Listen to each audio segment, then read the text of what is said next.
Hi friends, welcome back to my YouTube channel Mission NCERT. इस video में जैसे कि आपके साथ मैंने पहले ही बात कर चुका हूं कि इंटरव्यू विद ड्रॉपर्स हम करने वाले हैं और इंटरव्यू विद ड्रॉपर्स के साथ हमारे साथ दो स्टूडेंट हैं जिन्हें नीट में 600 प्लस स्कोर अचीव किया है। सबसे पहले बात करेंगे हम यासर फिरदौस की। यासर फिरदौस का स्कोर नीट में 600 टन था और दूसरी बात करेंगे हम यासर शाह की जिनका स्कोर नीट में 670। सबसे पहले हम बात करेंगे यासर फिरदौस से। यासर फिरदौस अपना इंट्रो देंगे सबसे पहले। हाय फ्रेंड्स, मैं यासिर फिरदौस भट्ट हूँ। मैंने नीट 2022 में 610 स्कोर किया है। तो मैंने इससे पहले भी 2 अटेम्प्ट दिए हैं, ये मेरा 3rd अटेम्प्ट था and finally I am in GMC Jammu. अब हम बात करेंगे यासर शाह से। सबसे पहले यासर शाह, आप अपना इंट्रो दीजिए।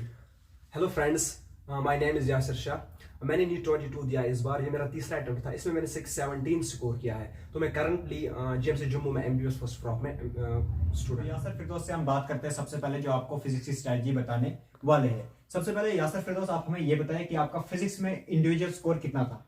मेरा फिजिक्स में इस बार 165 स्कोर था। 165 था, बहुत बड़ी अचीवमेंट है। 165 स्कोर था इनका फिजिक्स में सिर्फ। तो यासर फिरदौस, आप ये बताओ कि स्टूडेंट जैसे अब इधर से हमारे पास बच्चों के लिए 3 मंथ बचे हैं, तो इस टाइम पे स्टूडेंट्स को क्या करना चाहिए? फिजिक्स में कैसे कैसे इनको अप्रोच करना चाहिए?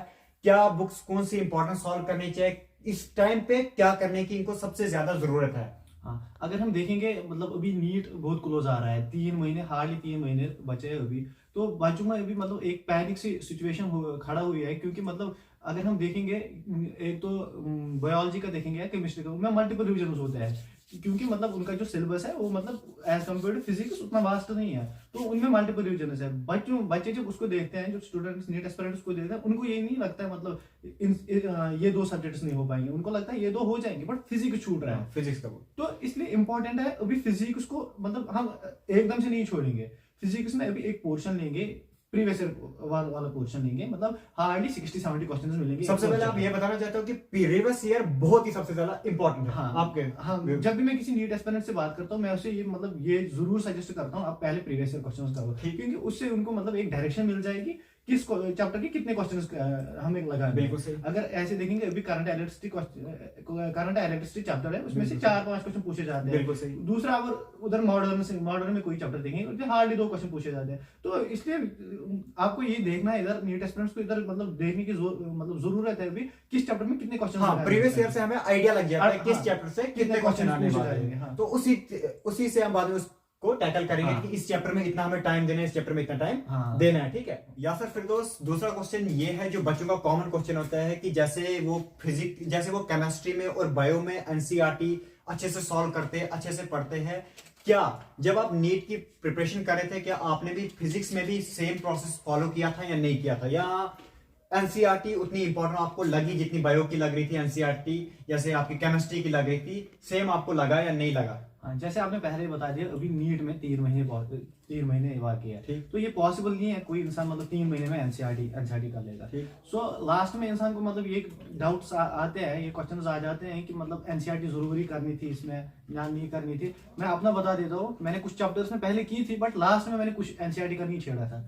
आप एक काम करो, इधर लास्ट वाले फेज पे आप ये करो, एक तो क्वेश्चन लगा दो। दूसरा, अगर आप कोई टेस्ट सीरीज ज्वाइन की हो, मतलब जो एनसीईआरटी बेस्ड आता है, तो फिर एनसीईआरटी पढ़ने की कोई जरूरत नहीं है। फिर ठीक है, फिर इसमें एनसीईआरटी पढ़ने की ज्यादा जरूरत। या सर आपने बात की कि टेस्ट सीरीज के बारे में बात की कि अगर आप फिजिक्स की एनसीईआरटी नहीं पढ़ रहे हो तो टेस्ट सीरीज आपको अगर ज्वाइन की है तो उससे वो हो जाएगा कंप्लीट। ठीक है, तो आप क्या देखते हो टेस्ट सीरीज कितनी इंपॉर्टेंट स्टूडेंट के लास्ट के 3 मंथ में कितनी इंपॉर्टेंट टेस्ट सीरीज है? टेस्ट सीरीज बहुत ज्यादा इंपॉर्टेंट है। देखो, एक टेस्ट सीरीज ही नहीं देनी, दूसरा इसमें टेस्ट को एनालिसिस भी करना होता है। टेस्ट अगर आप कोई टेस्ट सीरीज दे रहे हो, मतलब अगर आपका कोई चैप्टर वीक है, ठीक, तो उस चैप्टर में कोई क्वेश्चन आ रहा है, ठीक, उस वीक की वजह से आप उस चैप्टर को रिवाइज नहीं कर पा रहे हो, ठीक। बट जब वो बार बार उस चैप्टर से कोई क्वेश्चन आता है टेस्ट सीरीज में, तो आप मजबूर हो जाते हैं उसको देखने के लिए। या दूसरा ऐसे भी देख सकते हैं, अगर आपने मतलब कोई 3 महीने 2 महीने पहले कोई चैप्टर किया, आपको लगता है नहीं मेरी अच्छी ग्रिप है इस चैप्टर में, बट रिसेंटली रिवाइज नहीं की हो, जब आपका टेस्ट सीरीज में उस वाले चैप्टर में से क्वेश्चन आता है, आपको उधर नहीं बन पाता वो क्वेश्चन। रीजन होता है मतलब आप रिवीजन लैग कर रहे हो। तो मेरे ख्याल से जो ये टेस्ट सीरीज है, आप रिफ्लेक्ट करती है आप कितना लैग कर रहे हो रिवीजन में, कितना लैग कर रहे हो प्रिपरेशन में।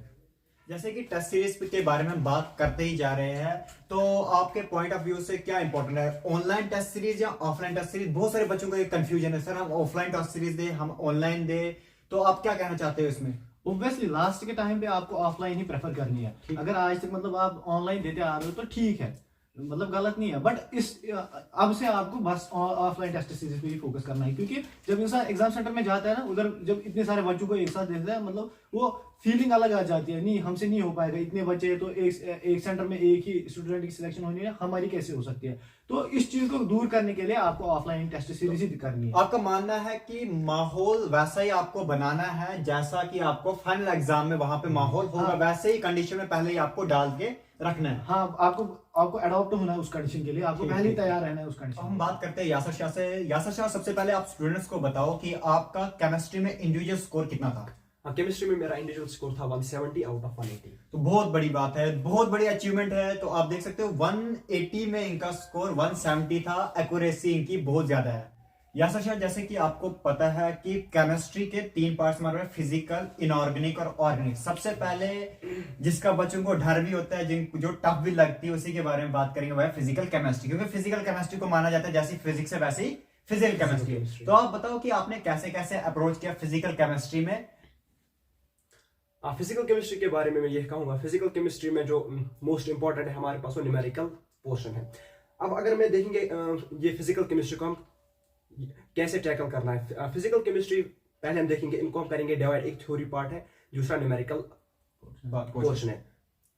इसमें आप एक काम कर सकते हैं, मैं कहूँगा थ्योरी आप लोगों को एनसीईआरटी से पढ़ने की जरूरत नहीं है, अगर आप किसी टीचर से पढ़ रहे हैं तो वो सफिशिएंट है। इसके बाद हम आते हैं मेन जो है वो है न्यूमेरिकल पोर्शन। न्यूमेरिकल आप लोगों से मेनली आप लोगों से ये करने एनसीईआरटी से करने हैं। अगर आप लोग देखोगे प्रीवियस ईयर के नीट पेपर्स होते हैं, मेनली एनसीईआरटी के एग्जाम्पल्स उसमें पूछे जाते हैं। बिल्कुल सही।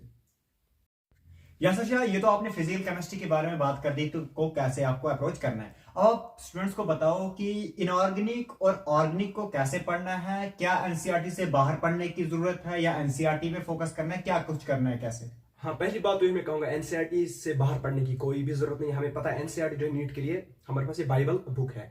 तो मैं कहूंगा पहले अगर हम इनऑर्गेनिक की बात करेंगे, मैं कहूंगा इनऑर्गेनिक में आप लोगों को क्या करना है, शॉर्ट नोट्स बनाने हैं, जो भी मेन पॉइंट्स है वो शॉर्ट नोट्स में आप लोगों को लिखने हैं, उसके बाद उनको रिवाइज करना है, बार बार रिवाइज करना है, जिसकी वजह से आप लोगों को वो याद हो जाएंगे। ठीक, ये हमारे पास थी इनऑर्गेनिक। अब इसके बाद आती है ऑर्गेनिक।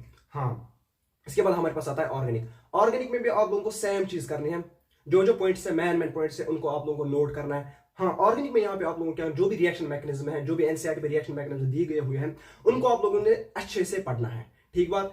इसके बाद आप लोग जो बैक एक्सरसाइज होती है एनसीईआरटी पे वो आप लोगों को सॉल्व करनी है ऑर्गेनिक केमिस्ट्री में। उससे क्या हो जाएगा, आपके कंसेप्ट्स अच्छे से क्लियर होंगे। इसके बाद इसका तीसरा पार्ट आता है नेमिंग रिएक्शन, नेम्ड रिएक्शन जो हमारे पास होते हैं एनसीईआरटी में, उनको आप लोगों को ये एक अलग शीट पे बनाने हैं। तो आप उसको क्या कर सकते हैं, वॉल पे चिपका सकते हो या अपने पास रख सकते हो, तो जब भी आपको टाइम मिले आप उन लोगों को आराम से रिवाइज कर सकोगे। यासर शाह, हमें ये बताओ कि नीट एस्पिरेंट जो है, जो ये गलती करते रहते हैं, मैक्सिमम नीट एस्पिरेंट ये गलती करते हैं, इवन कि हमने भी कहीं पे ये गलती की है, जैसे कि कोई छोटे चैप्टर जैसे पॉलीमर आ गया, बायोमॉलिक्यूल आ गया, केमिस्ट्री इन एवरीडे लाइफ आ गया, वो इग्नोर करता है हर कोई। इवन कि नीट के दिन भी वो पढ़ के नहीं गए होते वो चैप्टर, जब वो नीट के दिन जब देखते तो उधर से क्वेश्चन आए होते। उस बारे में आप क्या कहना चाहते हो? हाँ, पहले तो मैं ये बात कहूंगा, अगर आप लोगों को नीट में सिलेक्शन चाहिए, अच्छे मार्क्स चाहिए, तो उनके लिए आपको मैं कहूंगा ये जो हमारे छोटे छोटे चैप्टर्स हैं इनको आप लोगों को पढ़ना है। अगर आप लोग देखो नीट में, अगर आप देखो प्रीवियस क्वेश्चंस अगर आप देखोगे, पॉलीमर अगर आप देखो या बायोमॉलिक्यूल या एक और छोटा हमारे पास केमिस्ट्री एवरीडे लाइफ, अगर आप देखोगे इनमें से क्वेश्चंस आते हैं, सिंपल कॉपी पेस्ट आते हैं, एनसीईआरटी ट्रांसक्रिप्ट आते हैं हमारे पास इनमें क्वेश्चन। अब आप लोग इनको क्या करना है, इनको हमारे पास एक मैं ट्रिक बोलूंगा, उसको शॉर्ट नोट्स बनाना है, जो मेन पॉइंट है उनको लिखना है, उनको हर दिन रिवाइज करना है, हर दिन। ठीक बात। हाँ, ये हो गया हमारे पास इनको कैसे हमें पढ़ना है। अगर आप लोग देखोगे फॉर एग्जाम्पल, अगर हमारे पास कोई कार्बोक्सिलिक एसिड हमारे पास एक चैप्टर है, इसको अगर हम करेंगे पॉलीमर के साथ कंपेयर, मैं बोलूँ पॉलीमर से एक क्वेश्चन आना ही आना है, सेम कार्बोक्सिलिक एसिड हमारे पास 2 या 3 क्वेश्चन आते हैं। तो अगर मैं कहूंगा, अगर आप कार्बोक्सिलिक एसिड को 1 मंथ देते हो, पॉलीमर को अगर आप एक ही दिन देते हो या अगर आप देंगे इसको 2 दिन दोगे, फिर भी उसमें से आपको इजीली 1 क्वेश्चन आराम से जाएगा। लेकिन अगर आप कार्बोक्सिलिक एसिड देखोगे, इसमें ये हो सकता है कोई टफ क्वेश्चन भी आ सकता है, या इसमें हो सकता है कोई क्वेश्चन निकले भी ना। तो मैं कहूंगा हमारे पास जो छोटे छोटे चैप्टर बायोमॉलिक्यूल, पॉलीमर है और हमारे केमिस्ट्री एवरीडे लाइफ है, इनको आप लोग अच्छे से करना है ताकि आप लोग आराम से ये एक अच्छा स्कोर कर सकें। सिंपल वे में यासर शाह जो है वो ये कहना चाह रहे हैं कि आपको हार्ड वर्क करने की जरूरत नहीं, आपको यहाँ पे स्मार्ट वर्क करने की जरूरत है, और स्मार्ट वर्क ही से नीट में सिलेक्शन हमने होते हुए देखिए। मैं जैसे खुद हूं, आप तो बहुत पहले से मुझे जानते हो, मैं एक ऐसा स्टूडेंट हूं जिसने एनसीईआरटी के बगैर बाहर कुछ भी नहीं पढ़ा है। और मैं हमेशा ये बात स्टूडेंट्स को बोलता हूं, पहले आप अपने मार्क्स एनसीईआरटी को तो अपने बना लो सर। फॉर एग्जांपल एनसीईआरटी से हम बोलते हैं कि 680 का पेपर आता है, बाकी बाहर से आते हैं। पहले वो 680 आपको अपने बनाने पड़ेंगे, वो एनसीईआरटी पढ़ के बनाएंगे, फिर जाके उन 40 मार्क्स के पीछे भागो। आप सबसे पहले अपने 680 मार्क्स जो है वो तो अपने सखे कर दो, फिर जाके उन दूसरे मार्क्सों के पीछे लगना, फिर जाके आप दूसरी बुक्स पढ़ने लग जाना, एचसी वर्मा करने लग जाना। उनकी जरूरत नहीं, आपको एनसीईआरटी पढ़ने की जरूरत है। और बाकी तो आपको केमिस्ट्री के टॉपर, फिजिक्स के टॉपर्स ने आपको बता लिया कि क्या कुछ करना है। वीडियो अच्छी लगी तो चैनल को जरूर सब्सक्राइब कर देना, लाइक शेयर और कमेंट।